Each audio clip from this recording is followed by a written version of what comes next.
ये hate speech मुसलमानों के साथ क्या कर रही है ये अब उत्तराखंड में जाकर देखा जा सकता है। उत्तर प्रदेश के कुछ इलाकों के में यह ऐलान किया गया कि यहाँ अब गोश्त की दुकानें नहीं खुलेंगी। एक कानूनी तरीके से मुसलमानों को पूरी तरह से किनारे किया जा रहा है और वो कानून ट्रिपल तलाक जैसे कानून हैं, वे तथाकथित लव जिहाद वाले कानून हैं, वे एंटी काउ स्लॉटर कानून हैं। तीसरा तरीका है मीडिया के द्वारा मुसलमानों के खिलाफ रोजाना प्रचार करना। एक समय था जर्मनी में जब कहा जाता था ज्यूज इज न्यूज, उस तरह अब हिंदुस्तान में हमेशा मुसलमान को एक खबर के रूप में सामने रखने की कोशिश की जाती है, जिसके चलते मुसलमान खुद शर्मिंदा महसूस करने लगे, खुद पीछे जाने की कोशिश करने लगे, खुद सारे पब्लिक स्पेसेस से खुद को विड्रॉ कर ले और सिर्फ जीने तक अपने आप को सीमित करना चाहे और उससे आगे की मांग अगर वो करे तो उसको कहा जाए कि यह एक अतिवादी मांग है। मुसलमानों को बहुत दिन से बहुत सारे विशेषाधिकार मिले हुए थे, अब उनसे वो विशेषाधिकार छीनने का वक्त आ गया है और यूनिफॉर्म सिविल कोड उसका तरीका है। आपके 12 साल, 13 साल, 14 साल, 16 साल के हिंदू बच्चे रामनवमी के जुलूसों में हैं, उनके हाथ में तलवार हैं, उनके ज़बान पर गालियां हैं और एक लाखों की आबादी रेडिकलाइज हो रही है। लाखों की आबादी रेडिकलाइज हो रही है। ये कितनी भयानक बात है, अगर ये समाज नहीं समझेगा तो ये कहाँ पहुँचेगा कहना बहुत मुश्किल है। ये हेट स्पीच मुसलमानों के साथ क्या कर रही है ये अब उत्तराखंड में जाकर देखा जा सकता है। अगर हम अनमोल अभी जाएंगे, मैं उत्तराखंड से मेरे एक दोस्त आए, मैं नाम नहीं लूँगा, जो हमारी बिरादरी के हैं, जो हर जगह उठते बैठते हैं, लेकिन उनसे ये कहा गया कि थोड़े दिन के लिए आप चले जाइए, जब मामला ठंडा हो जाएगा तब आ जाइएगा, और वो थोड़े दिन के लिए चले आए। तो पूरे भारतवर्ष में अगर स्थिति देखी जाए, मेरे यूनिवर्सिटी में मेरे सहकर्मी ये बतलाते हैं कि उनके क्लास में अगर कोई डिस्कशन होता है तो उसमें 5-6 लोग बिल्कुल खामोश रहते हैं। वे 5-6 मुसलमान हैं, 60 के क्लास में या 55 के क्लास में, वो खामोश रहते हैं, वे चर्चा में हिस्सा नहीं लेते। और यह चीज़ है जो हासिल कर ली गई है अब भारतवर्ष में, और इसको यह कहा जाता है कि भारतवर्ष में दरअसल कुछ खास नहीं हो रहा है। ये करोड़ों का मुल्क है, इस करोड़ों के मुल्क में अगर 2-4 लोग कहीं मारे जाते हैं या कहीं कुछ होता है, अब अभी कांवड़िए निकल रहे हैं उत्तर प्रदेश में। अभी आज की खबर है अखबारों में, और आप सब लोगों ने, कुछ लोगों ने उसको ज़रूर पढ़ा होगा कि उत्तर प्रदेश के कुछ इलाकों के में यह ऐलान किया गया कि यहाँ अब गोश्त की दुकानें नहीं खुलेंगी।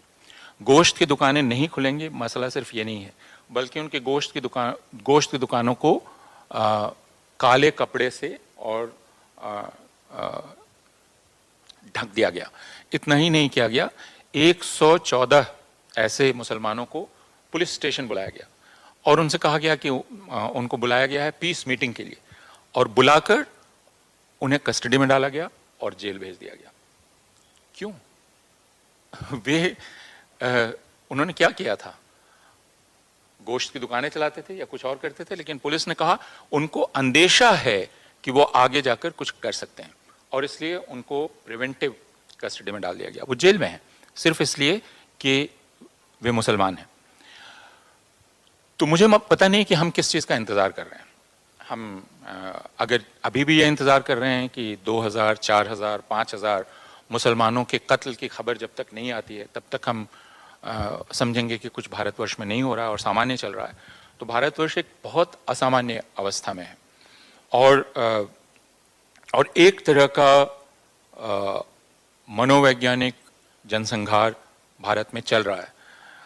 दूसरी चीज़ जो चल रही है वो ये कि हिंदुओं को इसका यकीन दिलाया जा रहा है कि उनको अब इसका पूरा अधिकार है कि वे किसी का भी अपमान कर सकते हैं, किसी को बेइज्जत कर सकते हैं, किसी के भी साथ जैसे चाहे पेश आ सकते हैं, और ये एक नया सेंस ऑफ एम्पावरमेंट है जो हिंदुओं को दिया जा रहा है। अलावा इसके कि यह भी उनको बतलाया जा रहा है कि अब राज्य पूरी तरह से आपके पीछे है। जैसे उत्तर प्रदेश में हेलीकॉप्टर से अगर डिस्ट्रिक्ट कलेक्टर या बाकी तमाम लोग फूल बरसा रहे हैं कांवड़ियों पर, तो इससे एक एहसास है कि अब यह राज्य का धर्म है।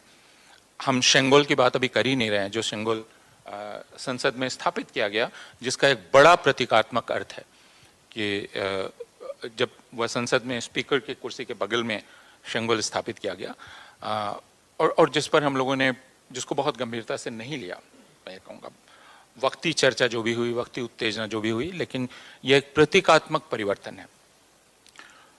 तो ये देखा जा रहा है, जिसको हम लोग ऐसे समझते हैं कि हिंदुस्तान में 3 तरीकों से काम किया जा रहा है। एक, कानूनी तरीके से मुसलमानों को पूरी तरह से किनारे किया जा रहा है, और वो कानून ट्रिपल तलाक जैसे कानून हैं, वे तथाकथित लव जिहाद वाले कानून हैं, वे एंटी काउ स्लॉटर कानून हैं, और दूसरे तरह के कानून हैं।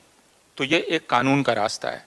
दूसरा रास्ता है जो सड़क की हिंसा का है, जिसमें देवभूमि रक्षा समिति, बजरंग दल और बाकी तमाम दल हैं, जिनको ये अधिकार दिया गया है कि वे जहां चाहें मुसलमानों के खिलाफ हिंसा कर सकते हैं। तीसरा तरीका है मीडिया के द्वारा मुसलमानों के खिलाफ रोजाना प्रचार करना, अहरनिश उनके खिलाफ प्रचार करना, और इस तरह की बेतुकी बातें करके भी उसमें या तो कुछ लोग मजा लेते हैं या फिर कहते हैं इसमें कोई खास बात नहीं है। जैसे एक चैनल ने यह कहा कि दरअसल ये जो पूरा टमाटर का संकट पैदा हुआ है, ये मुसलमानों की साजिश है। अब इसको सुनकर आप बिल्कुल हैरान रह जाएंगे, लेकिन यह एक संभावित थ्योरी के रूप में पेश की जाती है कि यह हो सकता है। तो ये 3 तरीके हैं जिसमें आप कानून बनाएं, फिर आप सड़क पर हिंसा करें। तीसरा तरीका है जिसमें आप मुसलमानों के खिलाफ रोजाना प्रचार करते रहें। कल हमारी एक चर्चा हो रही थी जिसमें सिद्धार्थ वरदराजन ने कहा कि एक समय था जर्मनी में जब कहा जाता था ज्यूज इज न्यूज, उस तरह अब हिंदुस्तान में हमेशा मुसलमान को एक खबर के रूप में सामने रखने की कोशिश की जाती है, जिसके चलते मुसलमान खुद शर्मिंदा महसूस करने लगे, खुद पीछे जाने की कोशिश करने लगे, खुद सारे पब्लिक स्पेसेस से खुद को विड्रॉ कर ले और सिर्फ जीने तक अपने आप को सीमित करना चाहे, और उससे आगे की मांग अगर वो करे तो उसको कहा जाए कि यह एक अतिवादी मांग है।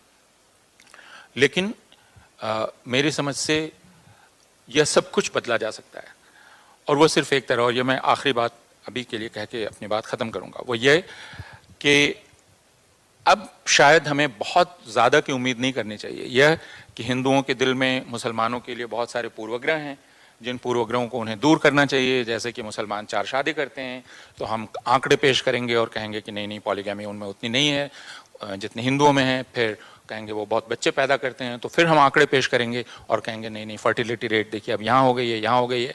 इस तरह हम हिंदुओं के भीतर के पूर्वग्रह को ख़त्म करने की कोशिश, ये एक तरीका है। दरअसल मेरी समझ ये है कि हम इसमें यकीन करना चाहते हैं, इसलिए आप कितना भी आंकड़ा पेश करें हम उन आंकड़ों को नहीं मानेंगे।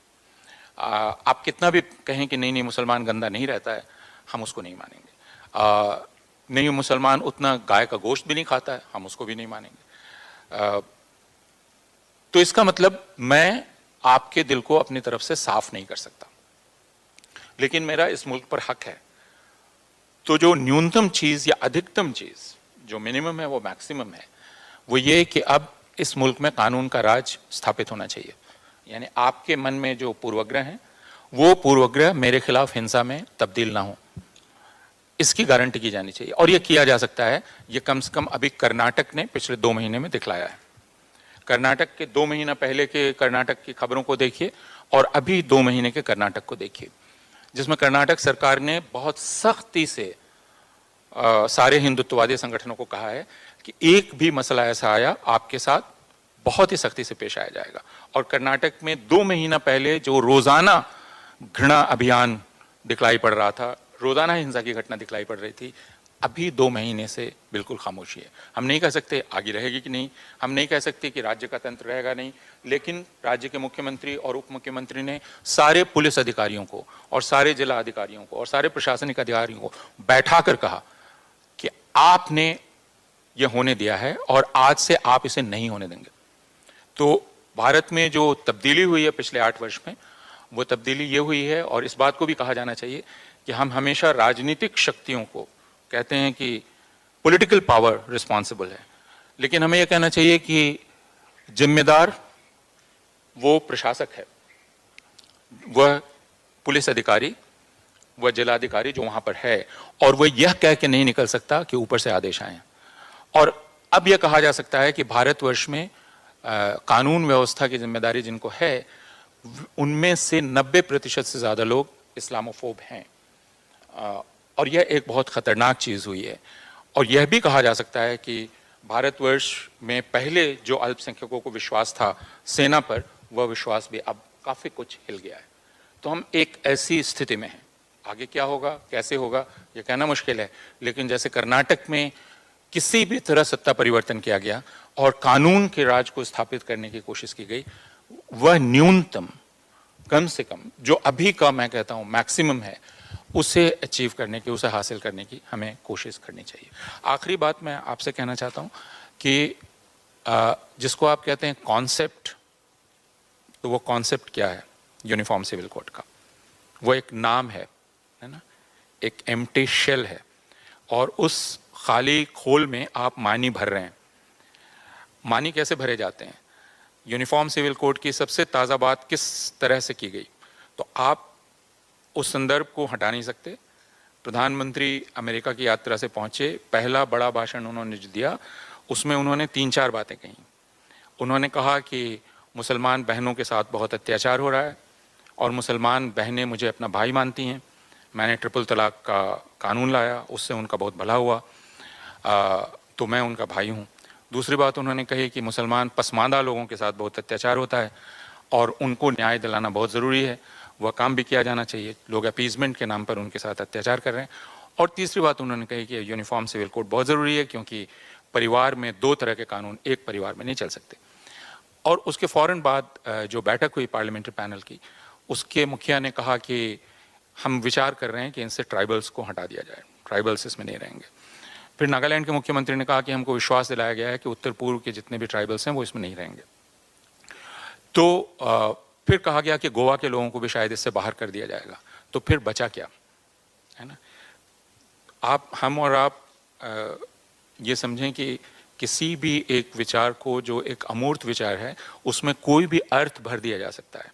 तो अभी जो अर्थ भरा जा रहा है वो ये कि मुसलमानों को बहुत दिन से बहुत सारे विशेषाधिकार मिले हुए थे, अब उनसे वो विशेषाधिकार छीनने का वक्त आ गया है और यूनिफॉर्म सिविल कोड उसका तरीका है। तो ट्राइबल्स को हटाओ, उनको हटाओ, उसको हटाओ। असल चीज़ है मुसलमानों को डिसिप्लिन करना, और उसका ये तरीका। तो अवधारणात्मक स्तर पर आप कहेंगे कि नहीं नहीं, ये तो जेंडर जस्टिस की बात है, लेकिन जो मामूली सवाल कोई नहीं करता ट्रिपल तलाक कानून के बाद, और ये सबसे मामूली सवाल है कि ठीक है, आपने ट्रिपल तलाक का कानून लाया, हालांकि सुप्रीम कोर्ट कह चुका था कि ट्रिपल तलाक अवैध है। अब कानून ले आए। कानून क्या है कि कोई अगर तलाक तलाक तलाक कहता है, उसे 3 साल की सज़ा हो सकती है। तलाक तलाक तलाक कह के बीवी को छोड़ने का मतलब क्या है? एक प्रक्रिया के बिना पत्नी को छोड़ना। उसके लिए एक मुसलमान मर्द को 3 साल की सज़ा होगी। लेकिन बहुत सारे हिंदू मर्द बिना तलाक बोले पत्नियों को छोड़ रहे हैं। उनके लिए कोई कानून है जिसमें 2 दिन की भी सज़ा हो, या बाकी लोगों के लिए? तो फिर ये ट्रिपल तलाक मुसलमान औरतों के भले के लिए लाया गया था या मुसलमान मर्दों को क्रिमिनलाइज करने के लिए लाया गया था? और ये हिंदुओं को एक खुशी देने के लिए लाया गया था कि देखो अब हम कितनी चालाकी से काम कर रहे हैं। तो अभी जो सबसे महत्वपूर्ण बात है वो ये कि यह जो चालाकी घुस गई है हिंदुओं के दिमाग में और एक रेडिकलाइजेशन हो रहा है हिंदुओं का, उसके बारे में हम लोग विचार करें कि ये रेडिकलाइजेशन, इस रेडिकलाइजेशन के प्रोसेस को हम कैसे समझते हैं और हिंदुओं का डी रेडिकलाइजेशन कैसे होगा, उनको डी रेडिकलाइज कैसे किया जाएगा। आपके 12 साल, 13 साल, 14 साल, 16 साल के हिंदू बच्चे रामनवमी के जुलूसों में हैं, उनके हाथ में तलवार हैं, उनके ज़ुबान पर गालियां हैं, और एक लाखों की आबादी रेडिकलाइज हो रही है। लाखों की आबादी रेडिकलाइज हो रही है। ये कितनी भयानक बात है। अगर ये समाज नहीं समझेगा तो ये कहाँ पहुँचेगा कहना बहुत मुश्किल है। लेकिन हम तमाम लोगों को तो इस बात को समझना बहुत ज़रूरी है।